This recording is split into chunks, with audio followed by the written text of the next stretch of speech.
Hey, everybody. Welcome back to our new-ish, I guess it's still new, miniseries, all about the Ready and the future of HR. It's me, Rodney, and Sam. Hi, Sam. Hi, Rodney. We are also joined today, I'm super excited, by one of our really amazing coworkers at the Ready. She is a member of the Future of HR mission-based team. She is one of the coolest, kindest, raddest humans I truly get to work with. Her name is Meg Saxby. Meg, welcome to the show. Well, hey, guys. This week on episode 3, we're talking about the capabilities HR departments will need to succeed in this bright, shiny future that Rodney and I have been talking about the last few episodes. So this will be a two-parter. And today, in part 1, we're going to cover the skills that are going to get you knocking on the door of level 3 in our maturity model. But before we do that, we are going to check in. And Meg is really good at doing check-ins, and she has agreed very generously to do ours today. Okay, so folks, I want you to imagine that your 20-year-old self comes to work. And then I would like you to share, what would your 20-year-old self be doing? How would we know your 20-year-old self they came to work? Oh, Sam, you can go first, and then Rodney, and then me. Yeah. Oh, gosh. What would 20-year-old me be doing at the Ready? We hired 20-year-old Sam. Yeah. What do we see? What do we see? Well, we see some incredible hair, first of all, which, I mean, doesn't really set me apart from now because still rocking pretty great hair, if I do say so myself. Oh, huge sideburns as well. And I understand this check-in was probably not about what did I look like as a 20-year-old. However, that is where I am going. I think here's the thing that you would know if it was 20-year-old me. I would be so earnest and so willing to do anything to be helpful and get people to like me. It would be at first very endearing and then probably quickly very annoying. Did I just describe myself right now? Did I just describe 36-year-old Sam? That's literally you. Everything you said except sideburns is your entire personality. Well, and I can bring those back. Sideburns are still doable. Oh, that's very sweet. You're not annoying, Sam. You're one of the least annoying people I know. That means a lot coming from you. I mean, I'm easily annoyed, and you're just not annoying.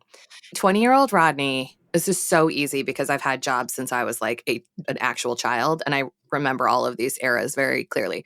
First of all, I went to college in the late 90s, and I went to Syracuse, and the only article of clothing that was acceptable to be wearing was stretchy black pants. So I would be wearing those to work because I wore them to my internships. I mean, obviously with like a blazer because I was a professional, but stretchy black pants. Also, I loved the look of like really whitish eyeshadow. That was something I was experimenting with at that time. But vibes-wise, my first 2 internships, one was with a consulting company and one was with the Gartner Group. Thank you, Gartner Group, for putting up with me. I would say my overall vibe was like very social. Like too social. Bosses of mine got in trouble at more than one company from their bosses for spending too much time talking to me. So 20-year-old me would be wearing black pants and would know everybody's entire life, like in weeks. I like that. That's cool. Well, I think 20-year-old me was known for like taking a lot of unnecessary risks. So I might have brought that into our work environment. I know, unexpected. And also just like being super chatty and probably not understanding that meetings had to actually like lead to work getting done. I think I probably also would have just wanted to like chat with everyone all the time. And I had a pretty rad, like half-shaved head at one period in my early 20s. So maybe I would have sported that too. Yeah. That was on brand. That's more easy to believe than that you were a big risk taker. I know. Hey, I was young and courageous. You're so responsible now. I know, right? The world got to me. All right. Thank you for checking us in, Meg. That was really fun. So the first thing that we're going to talk about today is an assessment. We created this assessment, and by we, I mean Meg, and there is a link to it in our show notes, so you should go take it because it's really interesting, and it will tell you where on the maturity model that Sam and I briefly previewed in episode 1, your organization likely sits. So before we get into all of the nuts and bolts of this, Meg, I just want to ask you first, like, why do we need an assessment and like what purpose does it serve besides my love of Cosmo quizzes and desire to have one of our own? Yeah. So the reason that we made it is because when you are in a journey trying to evolve your operating model, whether you're an HR person or you're embedded in some other function, you could read about different operating models and you could decide, oh, I want to be working as a level 3 because I think that's the thing that makes most sense for our company. But underneath that, your ability to get to level 3 is a whole bunch of skill progression and capabilities that you need to have in order to evolve that operating model. And all of that is pretty murky for folks. So we decided to make an assessment because we thought this will actually make it easier for people to understand, okay, if I really want to be at this level because this is what I think makes sense for my sector, my context, these are the things that I'm going to have to work on and my team is going to have to work on. So we thought it would help people be able to get a little more prescriptive with themselves and also to kind of clarify some of the underpinning learning that happens as we take teams through this arc. And Cosmo quizzes. We just wanted, we wanted to have like alliteration and like, mostly C's and all that good stuff. We want to do like a good 90s throwback. Oh, it's so good. I'm curious what sort of feedback we've been getting about this assessment so far. Have people been enjoying the BuzzFeediness of it all? Or what's been our reflection so far as people have been taking it? Yeah. Well, what's made us very happy is that we made it lightweight enough that a lot of people are able to get through it. One of my kind of like concerns going in was like, I have a tendency, I did a history degree. And so I like sometimes get very wordy and write these like long, useless tracts. And what we've actually been able to do is condense it down to minutes for people to get through. And so we've been able to give it to a client, give it to someone who's interested in the future of HR. Someone picks it up off the internet. They're able to get through it and get something useful on the other side. So I'm happy with like how tight we've made it. I think the piece that people often want more, and this is where we're making this podcast and other conversations that we have, is like, okay, so I found out that I really need to, work on this particular capability in order to get to level 3 or level 4. What does that actually mean? So it does open up for folks, like, what would that actually look like in my context and in practice? So I want to tie a couple of things together because sometimes I think we make things seem more complicated than they actually are. So there are like 3 layers of stuff, listeners, for you to just keep in mind. There's the maturity model thing, and we'll talk more about that, but just to call back to earlier episodes, level 3 is the Hollywood model. We use mission-based teams to make movies. The studio is persistent, etc. And Sam and I talked in that episode about all of the practices within mission-based teaming. Meg, talk a little bit about how these capabilities relate to the practices. Like, why aren't the practices enough? Like, okay, cool, we're going to go to level 3. We're spinning up mission-based teams. We're doing the moves that the Ready is teaching us. Why do we also need to have these kinds of capabilities in the mix? So let's say you just decided you're going to do a mission-based team tomorrow. You haven't done it before. You just want to spin it up and give it a go.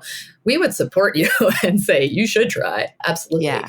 But you would find even within that, even if you got a really good playbook and read some interesting research on how these run, you would hit these little micro moments where if your capabilities are not there yet, you would get snagged. So you would hit micro moments around, for example, how are you going to communicate across a distributed, decentralized team? How are you going to make decisions? Like, whose input is truly required? How are you going to structure the governance of that team? You would hit all of these sort of like very practical problems. And then if you were to look underneath them, you would see these 6 capabilities. And so we've highlighted 3 that we really think if you're going from level 1 to level 2 to level 3, these are the 3 you really need to prioritize. But it's sort of like if you take someone and you put them in a Porsche and they're driving on the Autobahn, they may have a really good time, but if they don't know how to change gears or take tight turns, it might not go well. So it's a little bit like that. You can have the tools, you can have the practices, but underneath them is like skill, capability, and repetition that allows you to really fly when you're in that MBT structure. I'm seeing the glimpse of your check-in answer now, Meg. You had that example just right on the tip of your tongue, ready to go. I was ready. I was like, just, for example. Not that I did. So in this part and part 2, we're going to cover all 6 capabilities. Each of them is actually described by like a pair of adjectives. So don't let that trip you up because Sam's having a really hard time with it. But for today, we're going to talk about the 3 that Meg just mentioned that will really take you from level 1 or level 2 to level 3. And those 3 are adaptability and experimentation, contracting and communication, user experience, and decentralization. So Meg, why don't you start by telling us a little bit about adaptability and experimentation? No, we're going to spend more time on the others. So I'll stay on theme, and I would say that adaptability and experimentation as a capability is kind of like it's the gateway drug of the rest of the maturity model. So that's the first capability, and it's really how well is your team or function, teams within your function, teams that transcend your function and go cross-functional, how well are they able to adapt and learn? And it's a real set of skills around micro-learning, putting together experiments, trying new things, iterating on those new things, and then refining that learning and integrating it back into the rest of your operations. So it's really kind of cornerstone. If you don't find ways to strengthen that, then it will be very hard to change and grow elsewhere in your operating model. But as Rodney said, it's something that we cover throughout our work. And we thought that we'd focus more deeply on the next 2 capabilities for today. Yeah. And if you're hungry to hear more about adaptability and experimentation, see also the 200 episodes of Brave New Work that talk about it prior to this mini-series because it's everywhere. Okay, let's dig into contracting and communications. This is, to me, contracting is the killer app of this change. This is a superpower of mine, so I'm a little bit biased in terms of how important it is. But I will tell you, it is something that when I get into client organizations and start coaching people to do this, it is so antithetical to what systems nudge us to do. And it is such a massive unlock, and it is generally so much less scary in practice than it seems in theory. So Meg, tell us about contracting and comms. Yeah. So the way I think about contracting is how you define the space between components of a system. So like how 2 roles communicate, how a team communicates with another team in an HR context, like how an HRBP communicates with their internal client. So it's really like how you define the collaboration and shape that collaboration and that relationship in order to meet a specific end. So in practice, what that looks like, people use practices like working agreements, decision rights, role chartering. There's things like that you can use to really start to get tight and kind of clarify bright lines what this partnership is actually going to do and how we're going to do it together. And the why behind it, which I think is probably what you notice, Rodney, about how it really unlocks stuff, is that the stronger you get at contracting is it allows you to lay the foundation for decentralization. It allows you to lay the foundation for pushing authority to the edge, which enables your organization to speed up. And specific to HR, it starts to be a way of making things explicit that pulls HR out of the role of keeping everyone happy. So HR as a function is often kind of spread and it's everywhere. And there's a lot of different partners to keep happy. And there's you can get pulled in so many different directions. And a lot of the time, one of the quickest ways to start unwinding that is to go into this really contracting mindset of how do we make things explicit and clear. And that just frees up a lot of cognitive bandwidth for people. So that's how I think about contracting and why it's such a critical capability for teams as you're trying to evolve your model. Rodney or Sam, what would you guys add to that? I wanted to actually ask you a little bit more because I feel like I'm getting a chance to kind of sit at the feet of a master here and ask you a little bit about what makes contracting hard, or I guess said another way, why do we have to focus on it explicitly? Why don't we just naturally get good at it over the course of doing other stuff? Oh, yeah, that's a great question. Well, it's interesting because I actually think contracting is the hard skill that's underneath what we call soft skills. So if you look at what you might call, I don't know, relational skills or skills that are traditionally done by people who have to make systems work and have to make people work with other people, you will see there's contracting moves. And it's really about getting things really explicit.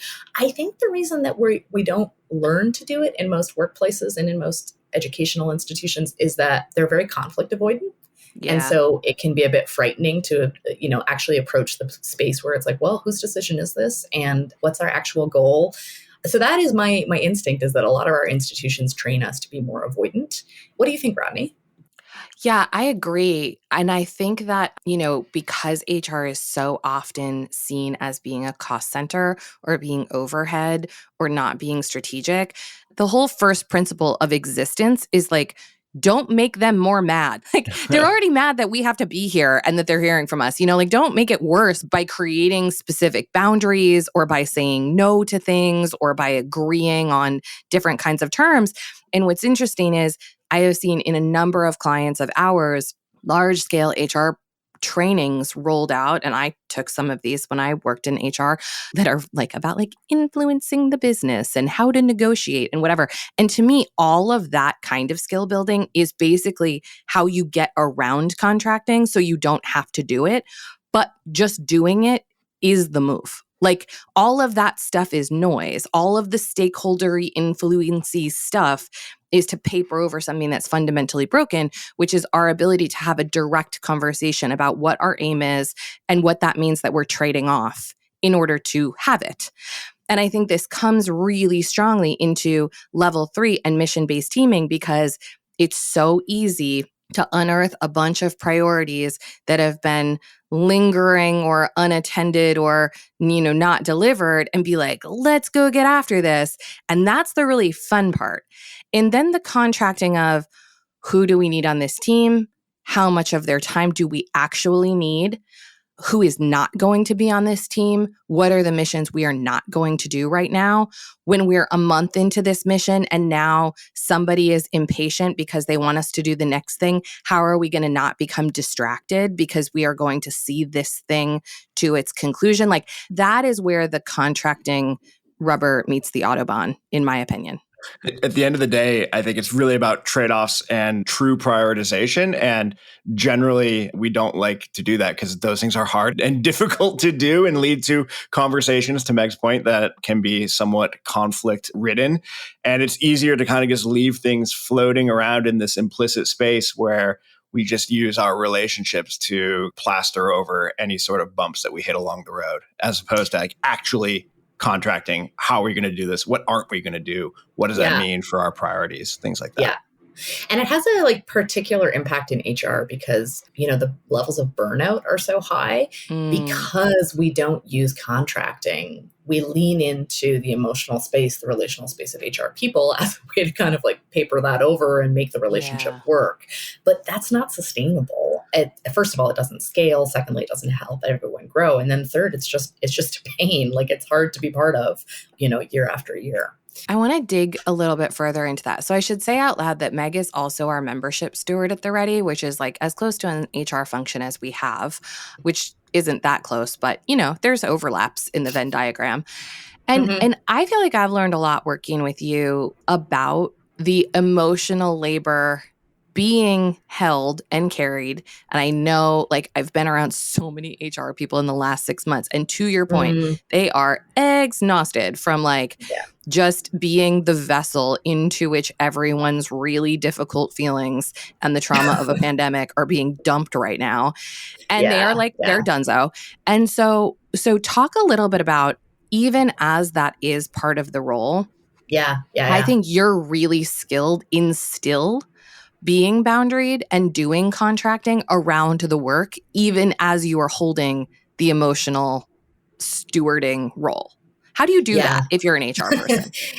Oh, man. Well, I think there's a few things, and I don't know how much control people have over the conditions that they're working in. One thing, certainly for me, is consenting into it. And so it's really kind of being intentional about where are the spaces where I can receive whatever is emotionally present in the system, and then where do I get to shut that off and not focus my attention on that. So for me, that looks like a role mix. And I think that in a lot of HR contexts, there's another reason why MBTs and dynamic teaming is so much healthier. It would allow people to not be always in the place of having the hard conversation, because most of us can do it to some degree, but we shouldn't be doing that 90% of our work life. It's not sustainable. So I think a big part of it is role mix, which mission-based teaming accomplishes.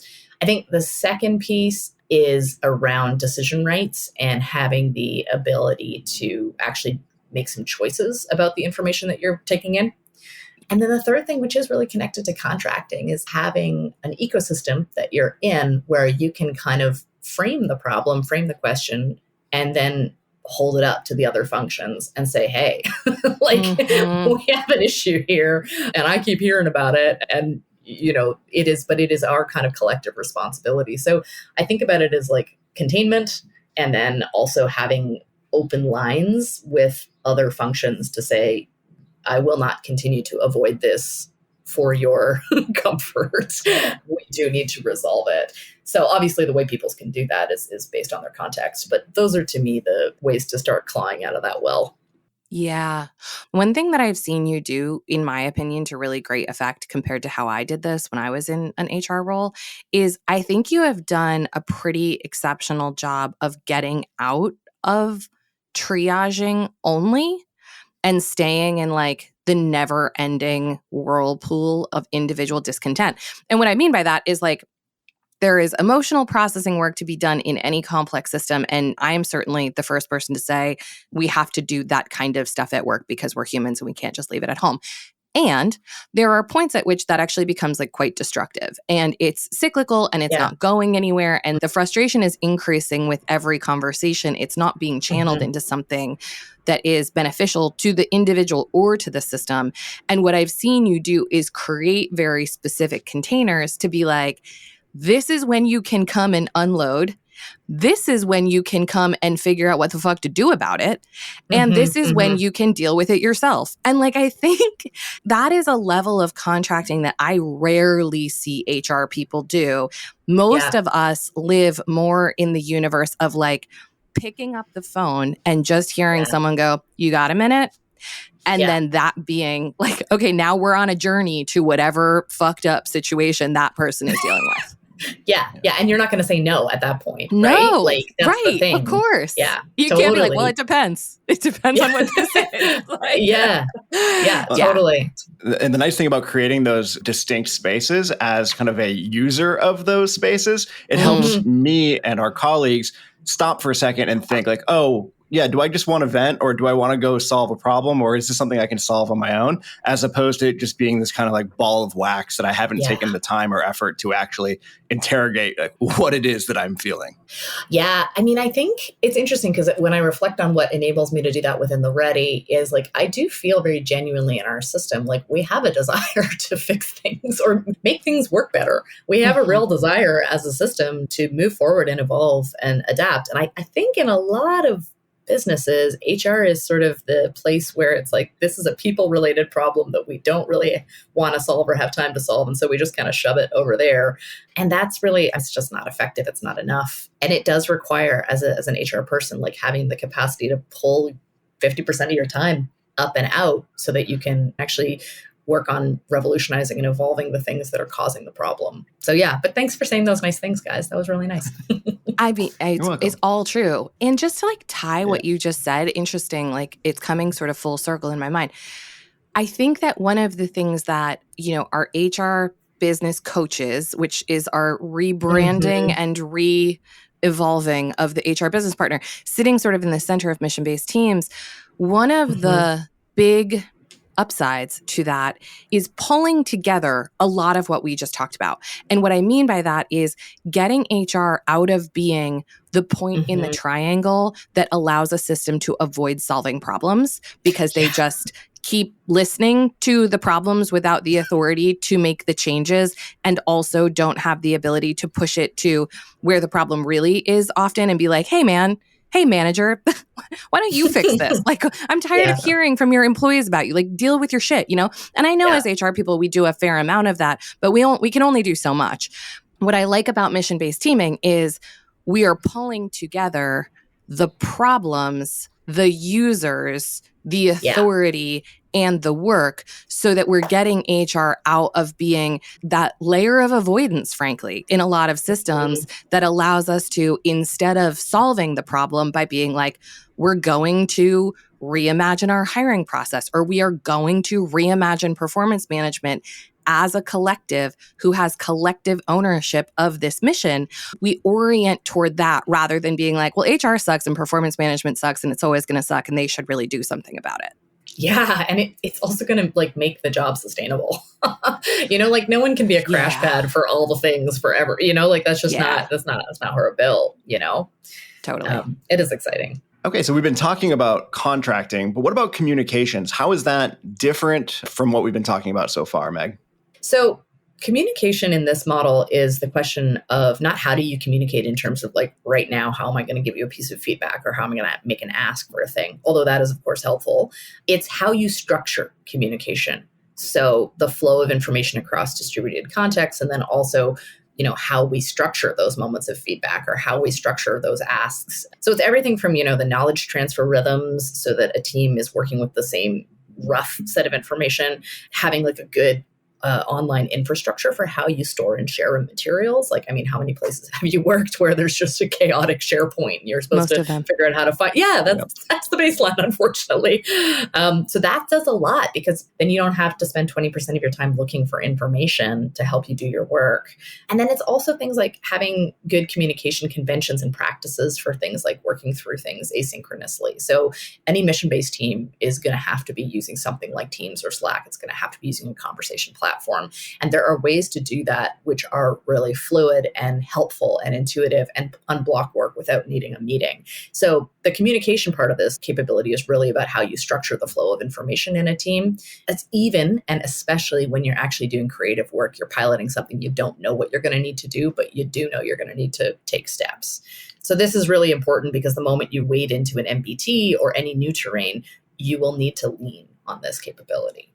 And just to say out loud, like, even if you're listening to this and you're like, I'm not taking your assessment, I'm not going to transform shit. Screw you guys. That's totally fine. These skills are going to be really... Turn this off. Go outside. These skills are going to be really useful to you, particularly if you work in HR, even if you're not making any systemic change, particularly the next one, which every time I talk to an HR team about this, they're just like, yes, that is the thing that we need to make our lives less difficult. And that is this couplet capability of user experience and decentralization. And like, I think the TLDR on this is HR creates solutions that somebody asks for and then nobody wants. And this is our way out of that. So Meg, tell us a little bit about user experience. Why don't we start there? Yeah. So user experience and customer experience, employee experience. In this model, we put it all in the bucket of user experience, which is how we understand value and the needs of a particular user, and then how we design for them.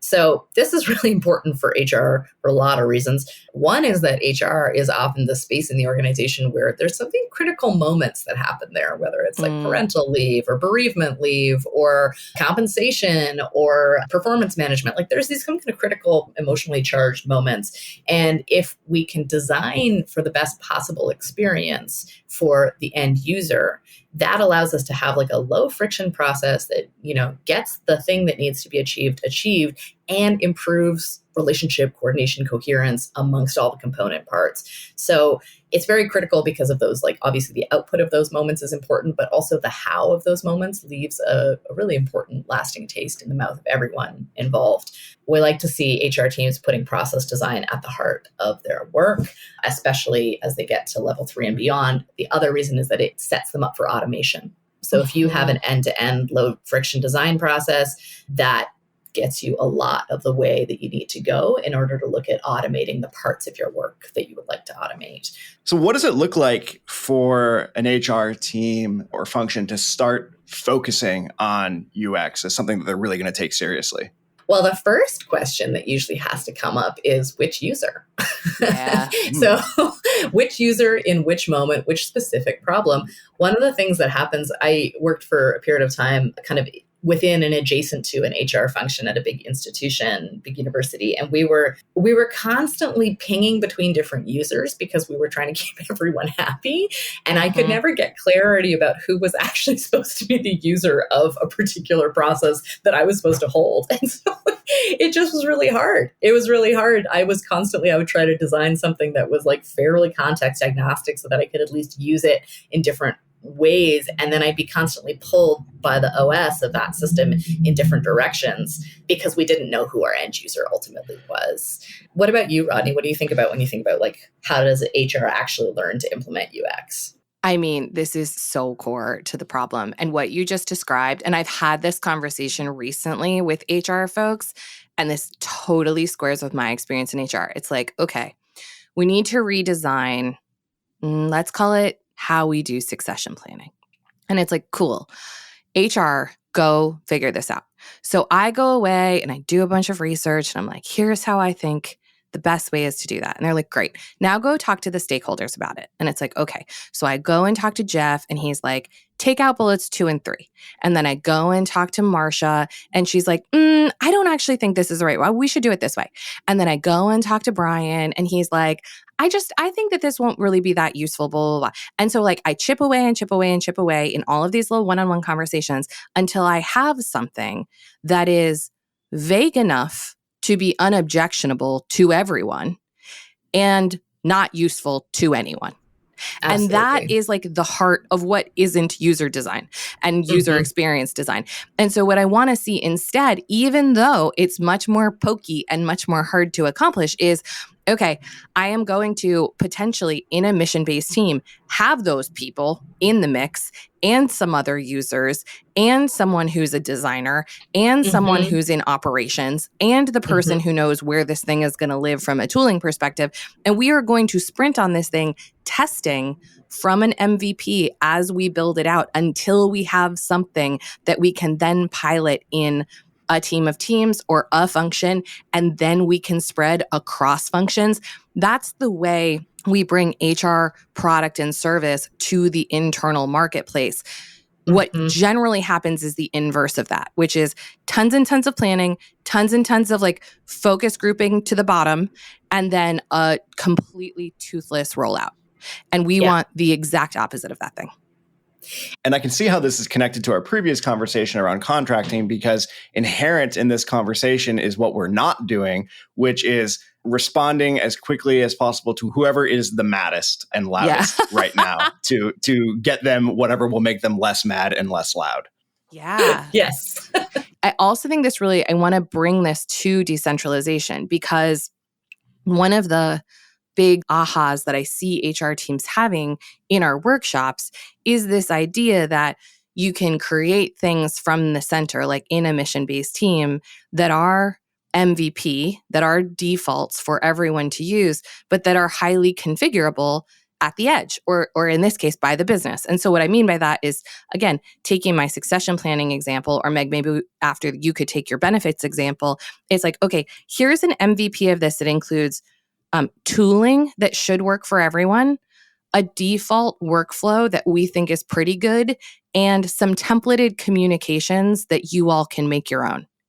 Here's a timeline that we would like to make sure that everybody has some conversation. I shouldn't be using succession planning because I don't really believe in it, but you get my point. And then from there, it's like, okay, we push this now to the edge, and like finance, sales, prod, and now make it your own. Like now you do the last 20, 40% of configuration to make it fit for your context in a decentralized way. We're not going to try to figure out every eventuality and overcomplicate things. Yeah, absolutely. And then, for benefits, depending on whether you're globally distributed or you're located in one country, you can do it differently. You could say, this is our baseline. Like, we want every employee to have pharmacare, vision, dental, basic medical. And then beyond that, there's this much. You can use it for childcare. You can use it for elder care. You can use it for, your ergonomic setup at your home office, right? Like, so there's different ways that you could do that would allow teams to deploy it in their own context within certain guardrails and, financially would remain viable. The other thing that you can standardize is the process aspects around it. So it's like, regardless of the exact benefits package that Team A has, they access it through the same mechanism. And that also reduces the amount of responding to a million different emails because people don't understand the access mechanism. Every time I've worked with a team that's trying to do more decentralization, there's some things that always pop up around not being overly grippy about what happens on the edge or at the edge. And I'm wondering how you all have been thinking about that as you've been working on the future of HR. Yeah, it's interesting because one of the first clients that I brought this to just to get her feedback is she was based in HR. And she said, this is a compliance and risk management function. We can't do this. Specifically around decentralization, that was the part that she zeroed in on. And I think it was very genuine. Like that was where she was coming from. I mean, I think there's two things that come up for me. I'd be curious what you hear, Rodney. But like, I think there's one thing, which is that we do have a tendency to overinflate risk as humans, as the mammals we are. And I think that if your job for the past 10 years has been running after everything that is on fire, like you are somatically wired to see and feel risk because that's what you've been expected to do. So there is a certain kind of like mindset shift in terms of learning to assess risk and make it very clear and then make decisions based on it. And then connected to that, it's like how HR works with legal.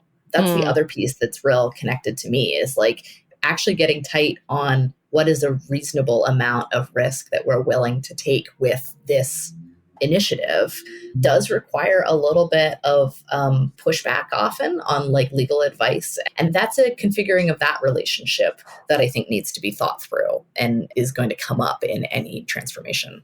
I think that's right.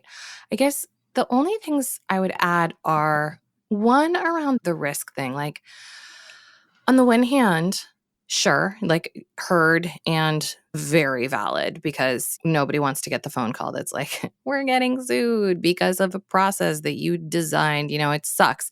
And there is also a part of me that's like, well, what do you want to be? Because what I keep hearing from HR leaders is like, we want to be seen as strategic. We want to be a model of the future of work. We want to lead the organization into something that feels more progressive or more humane or more adaptive or more whatever. And I'm like, you can't actually do that by just creating more bureaucracy be your whole job. You're part of the problem. Two is, and Sam, like you and I have talked about this a million times, like there is such a bias around risk where it's like, this thing happened once, now we make a rule for it. Now we have to uphold that rule in perpetuity. And that is what we call org debt. We don't even know if that one thing would ever happen again. But now we have hours and time and money and cycles and cycles and cycles, probably forever, because let's be honest, we're never going to unwrite that rule for what might have been a one-off. And so on the one hand, I think like that person's perspective is really valid. On the other hand, I'm like, if you want to be strategic, you have to learn to look at risk a little bit differently, which is that you can never eliminate it. You are always doing stuff with the issue in the rear view. And as it relates to MBTs, and actually I've taken a lot of solace in this in my source steward role. One of the ways that you can get out of that sort of like sympathetic nerve response that many of us have when we're making really difficult decisions is to be in a mission-based team with all of the other people who are deciding. So it's like, if we're going to do something like really spicy as a mission, which incidentally, I would not start with, I would work up to. But if we're going to do something really spicy, like we are going to reimagine our investigations process in the US as a mission, well, that team needs to have legal in it and ops and probably external counsel for some of those meetings and comms and a bunch of other things so that as we're sprinting and as we're testing and as we're consenting, it's not just me as the HR business coach who's like, well, I hope this works because holy shit, it feels risky to me. It's like, no, we are in this together and we have done this work together and we have determined this solution and we've tested this solution and we know that there is still risk because there's always still risk, but it's way better than what we had before. So let's go. I think that's probably a good place to wrap this episode up. Meg, it was so awesome having you on the show today. Oh, yeah. Thanks for having me, folks. It was fun. Rodney, what are we talking about next week? Next week, Meg will be back for part 2 of this conversation. We're going to talk about the other 3 capabilities that we did not get to today that will help you fully lean into the Hollywood model and beyond as we examine the platform and creating a marketplace and using AI and all of that good stuff. So if you want to preview or you want to, get a little more marinated in that before you come back, check out the goods on theready.com/FOHR. And please do hook us up with your CHRO or your HRBP. We want to talk to them, want to answer all of their questions and hear about all of their problems. And we appreciate it and you. Thanks as always to Taylor Marvin for making us sound awesome. This mini-series is produced by The Ready, where we help organizations around the world change the way they work. You can get in touch with us by emailing FOHR@theready.com. And as for you HR leaders listening right now, let's change ourselves.